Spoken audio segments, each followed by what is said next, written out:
Yes, it is the Sankranti Pandaga kite and dress of people unboxing Sankranti kite.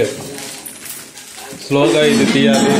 దీని యొక్క ప్రత్యేకత ఏంటంటే ఈ కైట్ పేపర్తో చేయబడలేదు, ఇది క్లాత్ తో చేయబడింది. It is the cloth and దీనికి బ్యాక్ సపోర్ట్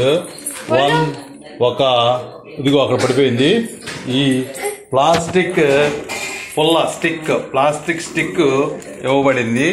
ఈ ప్లాస్టిక్ స్టిక్ ని వెనక వైపు ఈ విధంగా దాన్ని గుచ్చాలి.